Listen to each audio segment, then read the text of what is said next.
నేను మీ స్పందన. వార్తల్లోని అంశాలను చూద్దాం. ఒకవైపు పెద్దిరెడ్డి, ఇంకోవైపు బాలకృష్ణ ఇద్దరు కూడా హిందూపురంపై ఫోకస్ పెట్టారు. వైనాట్ హిందూపురం టార్గెట్తో పెద్దిరెడ్డి ఆపరేషన్ మొదలు పెడితే మూడోసారి గెలిచి హ్యాట్రిక్ కొట్టాలన్న లక్ష్యంతో నియోజకవర్గంలో పర్యటిస్తున్నారు. హిందూపురం అనంతపురం జిల్లాలో పొలిటికల్ హాట్స్పాట్. నాడు అన్నయ్య నుంచి నేడు బాలయ్య దాకా ఒకే జెండా ఒకే అజెండా ఇన్నాళ్ళు ఓ లెక్క. మరి ఇక నుంచి 4 దశాబ్దాలుగా టీడీపీకి కంచుకోటగా ఉన్న హిందూపురంలో బాలయ్యకు పోటీగా తెరపైకి దీపికారెడ్డి తీసుకొచ్చింది వైసీపీ. తీసుకురావడమే కాదు, బోని కొడతామంటూ మిషన్ హిందూపూర్ రీసౌండ్ ఇచ్చిందిలా. సీఎం జగన్ ఆదేశాలతో మిషన్ హిందూపూర్ బాధ్యతలను మంత్రి పెద్దారెడ్డి భుజానికెత్తుకున్నారు. వ్యూహాత్మకంగా దీపికారెడ్డిని తెరపైకి తీసుకొచ్చారాయన. ఆమెతో కలిసి ప్రజల్లోకి వెళ్తున్నారు, పరిచయం చేస్తున్నారు. మరోవైపు హిందూపురంలో టీడీపీ సందడి కూడా పెరిగింది. పంచాయతీల వారీగా టీడీపీ శ్రేణులతో భేటీ అవుతున్నారు ఎమ్మెల్యే బాలకృష్ణ. బాలయ్యకు పోటీగా దీపికారెడ్డిని తెరపైకి తేవడం చర్చగా మారింది. బాలయ్యకు చెక్ పెట్టేందుకు వైసీపీ వ్యూహాత్మకంగా మహిళా ప్లస్ బీసీ కార్డును ప్రయోగిస్తుందా? ఇటు ఎలా ధీమా వ్యక్తమవుతుంది, అటు హ్యాట్రిక్ పక్క డౌటే లేదు అనే రేంజ్లో బాలయ్య హిందూపురంపై ఫోకస్ పెట్టారు.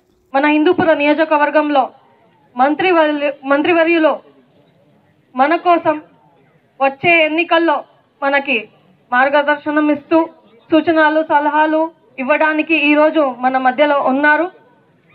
ఇచ్చినటువంటి హామీలు చంద్రబాబు నాయుడు గారు ఒకటో రెండో తప్పితే మిగతావి పూర్తి చేయలేదు. మీరు ఆ తేడాన్ని ఈ 5 సంవత్సరాల మన జగనన్న పాలనలో చూడొచ్చు.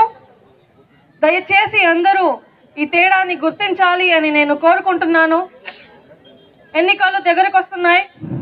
ఇప్పుడు మీకు హామీలు టీడీపీ వాళ్ళు వచ్చి ఇస్తారు, మేము అది చేస్తాము ఇది చేస్తాము అని దయచేసి నమ్మకండి. మా లీడర్స్ ఎవరైతే స్థానికంగా ఉన్నారో అందరూ మీకు అందుబాటులో ఉన్నారు, ఎల్లప్పుడూ ఉన్నారు. అవునా లేదా అక్క? మరియు మన పార్లమెంట్ సభ్యురాలిగా నియమించబడిన మన శాంతక్క గారిని ఆశీర్వదించాలి అని నేను కోరుకుంటున్నాను. పార్టీ శ్రేణులతో భేటీ అవుతున్నారు. మరో 4 రోజుల పాటు హిందూపురంలోనే మకాం వేయనున్నారు బాలయ్య.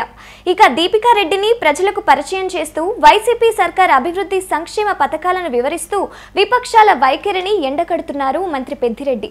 అలా పెద్దిరెడ్డి బాలకృష్ణ పోటాపోటీ సమావేశాలతో హిందూపూర్ రాజకీయం వేడెక్కుతుంది. హిందూపూర్ శాసనసభకు పోటీ చేస్తామన్న దీపికమ్మ గారు, చౌలూరు మధుమతి రెడ్డి గారు, అదేవిధంగా వాళ్ళ శ్రీమతి జ్యోత్స్న గారు, బోయ గిరిజమ్మ గారు, మన జిల్లా పరిషత్ చైర్పర్సన్ గారు, లిఖిత మన కోఆపరేటివ్ సెంట్రల్ బ్యాంక్ చైర్పర్సన్,